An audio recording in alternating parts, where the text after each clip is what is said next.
Mother-in-law, please don't steal money from my wallet. My kleptomaniac Mill was shamelessly trying to take money out of my wallet. When I confronted her, she got mad. Who do you think you are? You're just a daughter-in-law. With that, my Mill kicked me out of the house. Little did she know, she was digging her own grave. My name is Alina, 27 years old. I met Mike through a friend's introduction, and today we joyously had our wedding. When I was young, I lost my dad, and my mother raised me up to this point on her own. I greatly respect and cherish her. However, on our first meeting, my soon-to-be Mill casually commented, "You look unlucky. That's why you lost your husband early." Both my mom and I were shocked that she'd so nonchalantly insult my late father. Both my father-in-law and Mike scolded her, but she got defensive, claiming she just spoke the truth. My mom was worried about my marriage, but since my father-in-law and Mike were supportive, she eventually approved. During the wedding, I was anxious about what my Mill might do. Thankfully, it went smoothly. Just when I was relaxing, there was a knock on the door of the dressing room. "Elena, it's your mom and Robert. Can we come in?" "Yes, please come in." It was my mom and her boyfriend Robert. Both shared their heartfelt congratulations and took a seat. That was a wonderful ceremony. "Congratulations, Elena. You looked absolutely stunning, Elena." Robert was so moved that he cried all the time. Well, you know. Seeing Robert's tear-streaked face, both my mom and I burst into laughter. In that cheerful atmosphere, Mike knocked and entered. "Elena, great job today." "Mill, Robert, thank you for being here." "Good job, Mike. Where are your parents?" My mom got tired and wanted to leave early, so I let her. "I'm sorry." "It's fine. More importantly, keep your promise to me, okay?" "Of course." The agreement between my mom and Mike was that during our cohabitation, if my mother-in-law did something to me, Mike would always be there to support and defend me. Because of my Mill's insistence, I was slated to live with her after getting married. Initially, the plan was for Mike and I to live together, just the two of us, but my Mill threw a fit, insisting we couldn't get married unless we lived with her. Seeing my distress, my mom made this promise with Mike. Even my father-in-law was like, "If something's up, let me know." After trying it out, Mike told me that if living together truly became unbearable, we could consider living separately. "Elena, if my mother does something, tell me right away, okay? Even if it seems small, all right." "I understand, thanks, and I'm still working, so I'm not home that much. I think it'll be okay." "You're being naive, Elena. Well, this is something you'll only understand once you experience it. Take care of my daughter, Mike." "Yes, ma'am." I was quickly going to experience firsthand the truth in my mom's words. After returning from our honeymoon, living in Mike's family home, I immediately faced my Mill's true colors. "This food looks terrible. Redo it." Without even tasting the food I had just prepared, my Mill dumped it straight into the trash. Seeing this, both my father-in-law and Mike immediately scolded her. But she retorted, "I can't let you two eat such terrible-looking food. I threw it out for your sake. And yet, never mind." Then she stormed off to her room. Apologizing, Mike and his dad decided to take us out for dinner. Hearing this, my Mill threw a tantrum about not being invited, but Mike and his father just ignored her. My mother-in-law didn't like it, and she began to harass me even more. Mike's family runs a small workshop, and Mike is busy preparing to take over, studying hard, attending meetings with his father, and networking. I, on my side, have my job during the weekdays and am hardly home, but the weekends were a nightmare. Mill mostly stays home, does zero housework, and either lounges around watching TV or goes out. Mike tries to help out when he can, and after the food incident, my father-in-law told me, "I can manage on my own. Just prepare food for Mike." When my mother-in-law found out about it, she said, "As a daughter-in-law, it's only natural that you should prepare for the whole family." But my father-in-law dismissed it. Adding to the mix, my Mill is very old-fashioned in her thinking. "Elena, when are you going to quit your job? When are you having kids? A woman can do anything if she has amiability and charm, you know. Don't you know that? You don't have that, so you're working."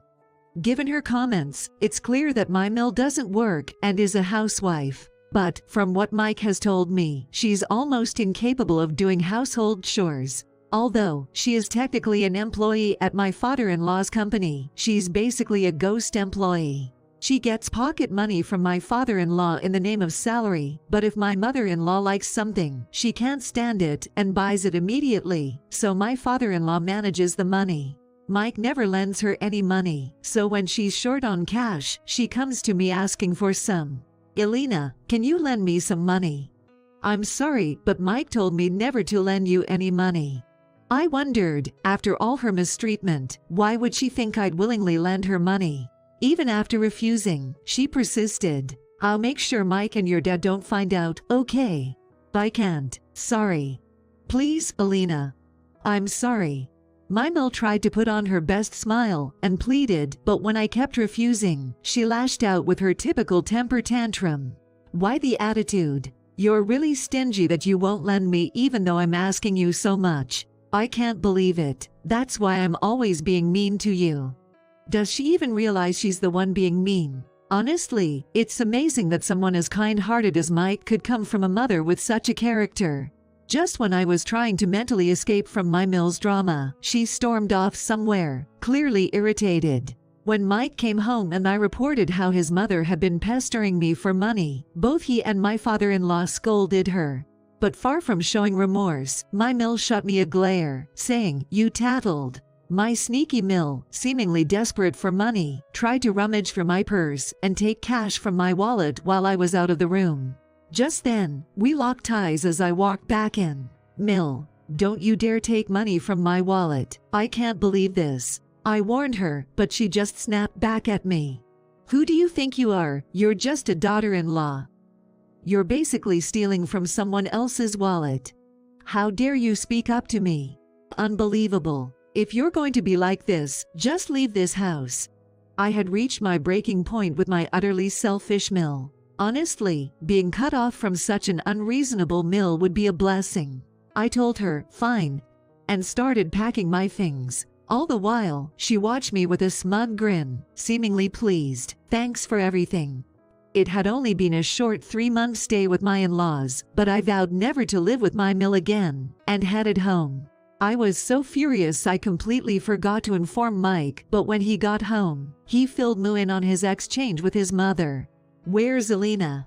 "Yay, where did Elena go?" When Mike and his father got home from work and noticed my absence, they questioned my mill.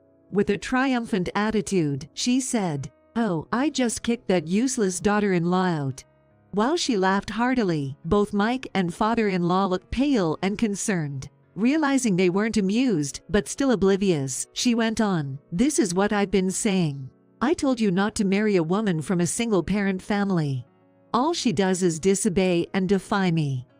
All she needed to do was to nod and agree with whatever I say. What have you done?"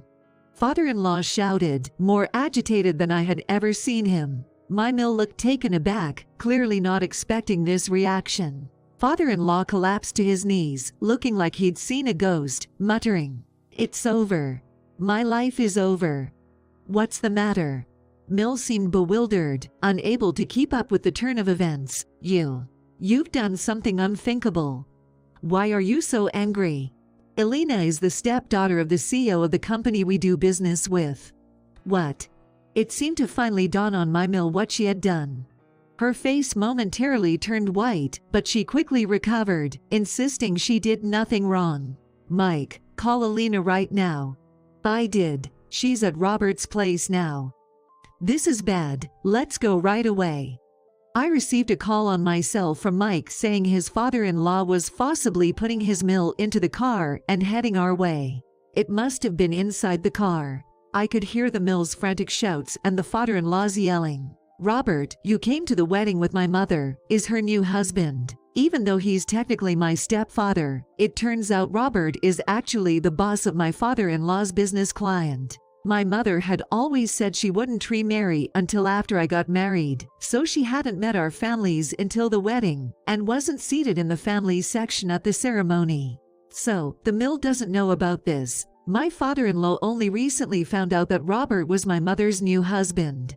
Robert married my mother after I got married, but I've known Robert for nearly 20 years. After my father passed away, my mother raised me on her own. No matter how tough things got, she never complained and was always smiling, brightening up everyone around her.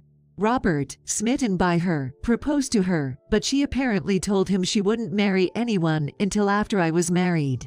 I don't want to burden Alina anymore. Getting a new dad, changing her last name, moving, I can't make her go through all of that just because of adult circumstances. I'm so sorry. I'll wait. I'll wait until Alina grows up, becomes independent, and someday gets married and is happy. Then it'll be my turn to make you happy. Robert, can I stay and watch over Alina with you until then? By then, won't we be pretty old? It doesn't matter. If we're talking age, I'll be even older.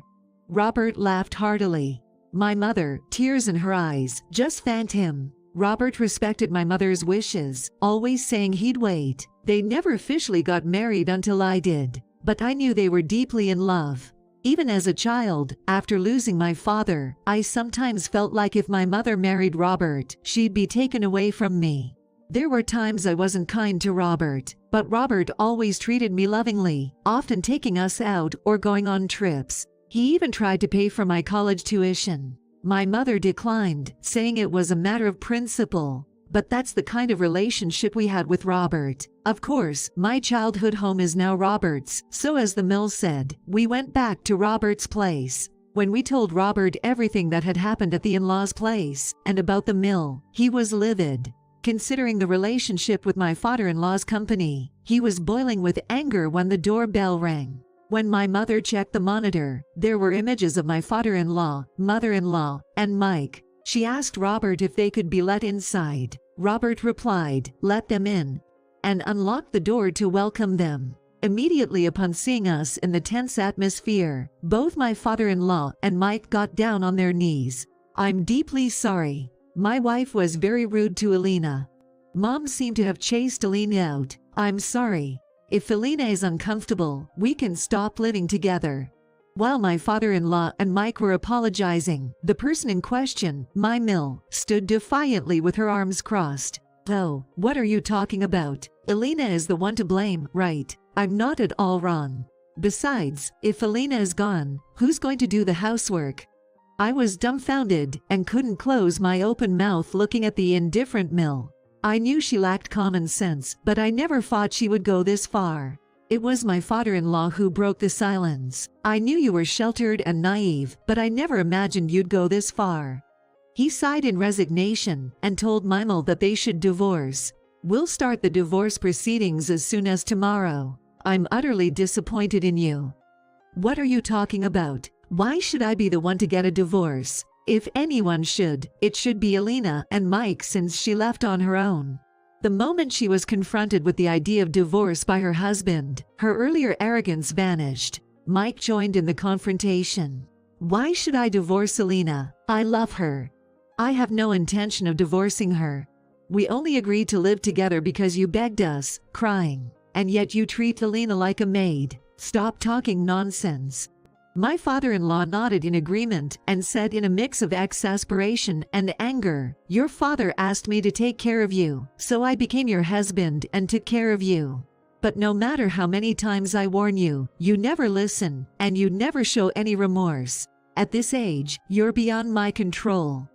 The mother-in-law clings to the father-in-law who looks far away, perhaps remembering the hardships he had until now. "What about the company? It belonged to my father. Your father passed the company to me when he passed away. Even if I retire, Mike is here. You've only been a name at the company and haven't done any real work. Do you think you can suddenly handle it? I won't let the employees end up on the streets because of you."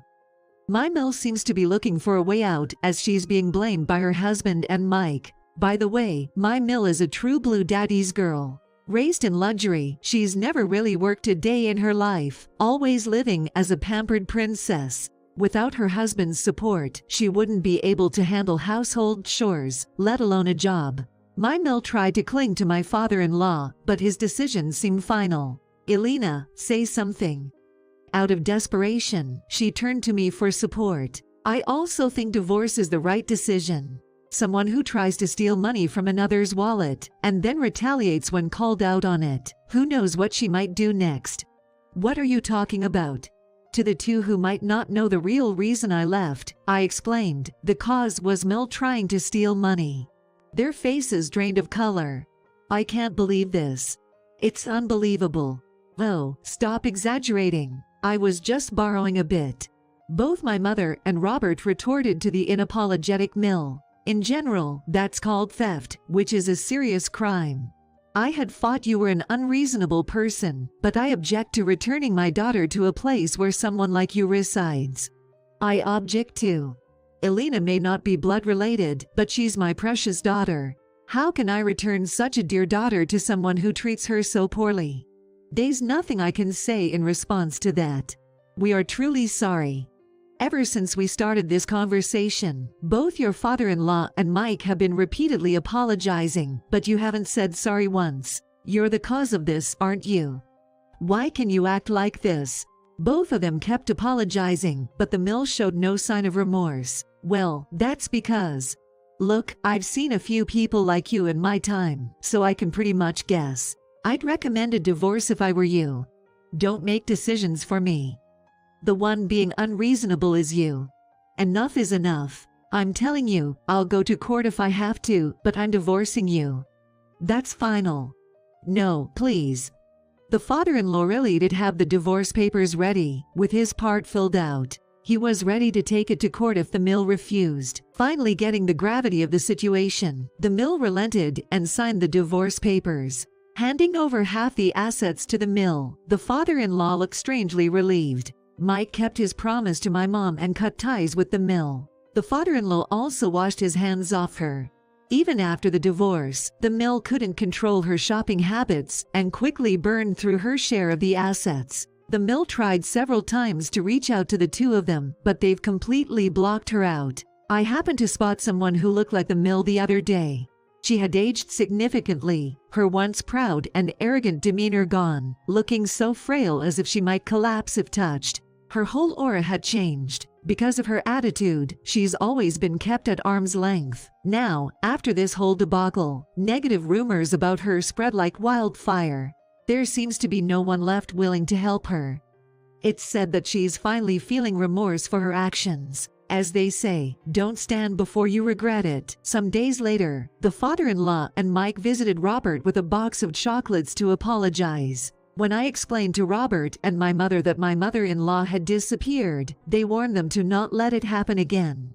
After that, I returned to Mike's family home. Since the Mill left, my stress levels have dropped significantly.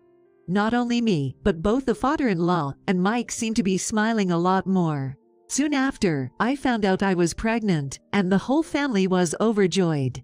We're all eagerly waiting for our new family member to arrive.